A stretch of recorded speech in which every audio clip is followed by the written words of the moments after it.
Last but not least, on the list, the Destruction Warlock is getting some love.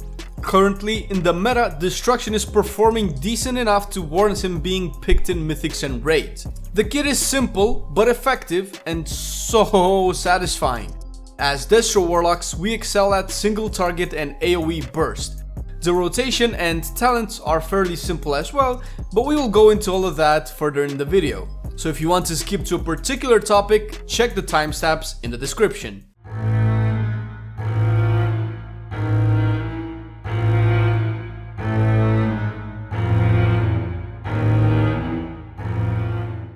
The majority of the spells have been covered in the previous guides, so I will carry on thinking you know what the Soul Stones are and how to drain life. Taking a look at destruction spells more specifically, let's start with the bread and butter, Soul Shards. Comparing the three specs, you could say Destro is middle of the pack when it comes to shard generation. It's not as fast as Demonology, but it's not as slow as Affliction. Shards are spent on the powerful spells we have, which we will check in a second. As opposed to the other two specs, we generate Soul Shard fragments. 10 fragments make up a full Soul Shard, so keep that in mind. First we have Immolate, a short cast that places a dot on the target for 18 seconds. Each tick generates a fragment, with a crit of a tick generating an additional fragment with a 50% chance to actually proc it. Incinerate is our filler, and it will generate 2 fragments, with a guaranteed third fragment on a crit. The spell is a simple cast, but has a little bit of a travel time. Conflagrate is an instant cast spell for decent damage. It has 2 charges, and its cooldown scales with haste. Each cast of Conflagrate gives you a stack of Backdraft. Each stack of Backdraft in turn reduces the cast time of your next Incinerate or Chaos Bolt by 30% and stacks up to 4 times. Speaking of the devil, Chaos Bolt is our go-to spell, our signature move. Chaos Bolt has no cooldown but has a lengthy cast time and consumes 2 soul shards to deal massive chaos damage. This will be the primary spender of our resources. Additionally, we have a few more spells for AoE purposes. Rain of Fire is our mandatory AoE spell that eats up 3 shards and deals decent damage in a large area. But what makes Destro Warlock special as a class is the Havoc spell. It has a 30-second cooldown and lasts for 10 seconds.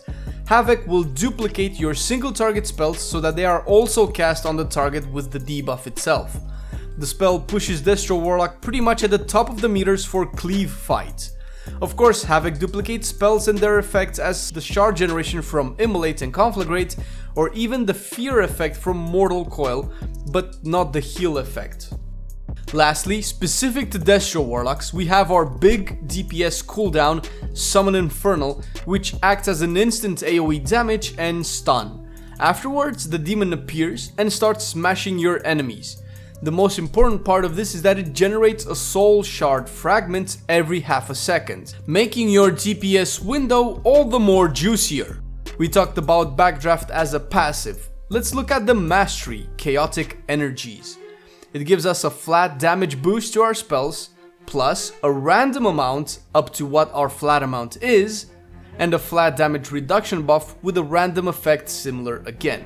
It fills the niche of a chaotic spec where the numbers will rarely be the same. If you want to know more about the universal Warlock spells, make sure to check our Affliction guide as well.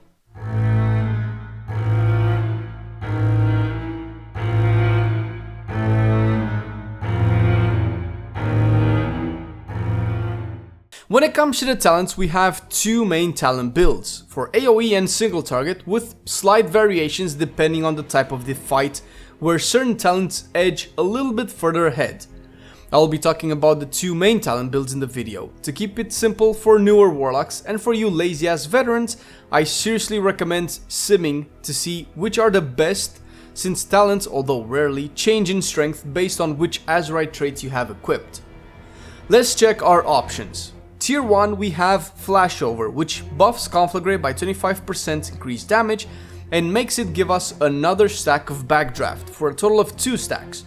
This means that overall the spec has less casting time put into Incinerate and Chaos Bolts, fitting into the aggressive movement necessary in dungeons and raids. Less time casting means more time to get out of the shit. If you know you'll be cleaving intensively, let's say for Zul, then take Eradication instead. For tier 2 we have Reverse Entropy, giving our spells a chance to proc a 15% haste buff for 8 seconds. Until further raid tiers release where haste will start to soft cap, this will be our go-to for now. Tier 3 as always, pick your poison in terms of survival. Burning Rush for quick bursts of moving out of the fucking thing, Demon Skin to provide additional sustain and survivability. Tier 4, currently regardless of the encounter, Cataclysm is the best damage dealing option. You get a sweet AoE spell that damages everything and applies Immolate. Suffice to say, good for AoE. Other options are just underperforming at the moment. On tier 5, of course Dark Fury for the reduced cooldown on our stun, good in dungeons. Mortal Coil for that fear, which I wouldn't recommend unless you are running with a pre-made group that can benefit from this choice. Demonic Circle for fights like Mother or Fetid, where you know you can teleport safely. Tier 6 again, the only valid choice mathematically is Supremacy. Grimoire of Supremacy buffs are infernal. As long as the demon is active, each soul shard spent buffs the next Chaos Bolt with 8% more damage.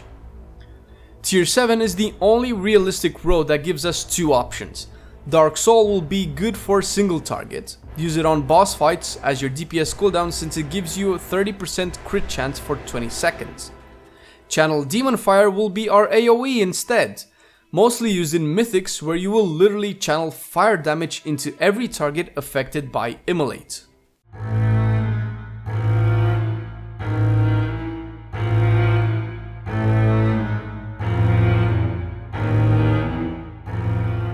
When it comes to the priority system of the spec, it's actually a lot simpler than the other two specs of the Warlock. As such, we will go over the priority system reflecting the talent build we just discussed. For single target, make sure to keep Cataclysm on cooldown as much as possible. The next most important spell to keep up 100% of the time is Immolate. If Cataclysm comes off cooldown before Immolate drops off, don't cast Immolate and save it so you can cast Cataclysm. Then of course go with Chaos Bolts whenever available. After this, just make sure you never cap on Conflagrate charges. I personally like to spam them in the Chaos Bolt window, but you can also use them to buff Incinerate, and of course Incinerate will be your filler spell that will generate your shards. For cleave situations and priority remains the same with the exception of Havoc, where you fit in Havoc just below Immolate in terms of priority. Ideally, you want to have at least 2 shards available before casting Havoc, as well as 1 stack of Conflagrate to make your cleave window fit more Chaos Bolts in. In AoE situations, you want to use Rain of Fire on 3 or more targets, since it will deal more damage overall than Chaos Bolt. Additionally, if you have Havoc available, you just go into Cleave rotation. But if there are 5 or more targets, you drop the cleave and go with Rainfire again, since it will do more damage than cleaving 2 Chaos Bolts. And of course, we won't forget about the opener. For single target, pre-cast Incinerate and follow it up with Cataclysm to apply Immolate. After this, pop Infernal and your DPS cooldown.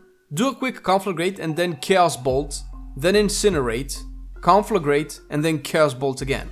After this, of course, follow it up with a normal rotation. For 2 targets cleave, the opener is as follows: Precast Incinerate and Cataclysm for Immolate. After this, cast Conflagrate, pop Infernal and DPS cooldowns. Channel Demon Fire if you have it, and after that apply Havoc to the secondary target and start spamming Chaos Bolts. Try to use Backdraft for Chaos Bolts so you can fit in as many as you can into the Havoc window. And remember, Conflagrate generates additional shards with Havoc as well, so you can use those as well.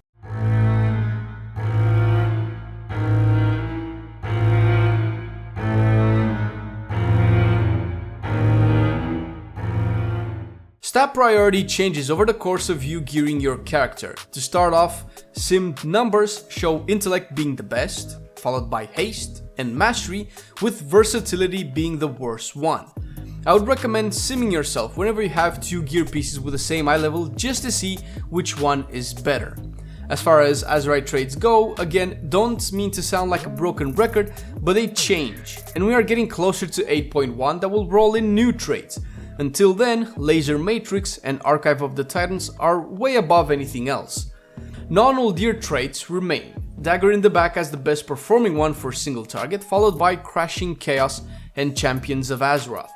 For secondary traits, we will go with Overwhelming Power once again and Gut Ripper, followed by Heed My Call.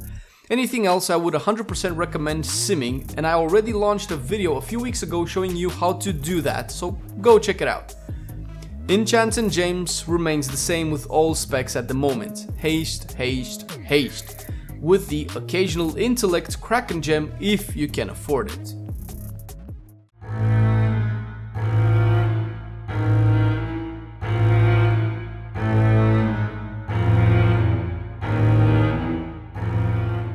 Destruction is a blast. It's simple, does what it needs, and doesn't beat around the bush. There isn't as much to manage or as much depth to it like the other Warlock specs, but it's fun, satisfying, and a good break when you just want to see the world burn. If you want more info on the Warlock, we welcome you to join our Discord and have a discussion. You can also find some helpful links in the description to see more in-depth Warlock stuff out there on the web. Make sure to like and subscribe to our channel if you haven't done so already, so you can expect more cool videos like this, and tell us your opinions in the comments section below. Thanks for sticking with the video, guys, and I will see you next time. Peace!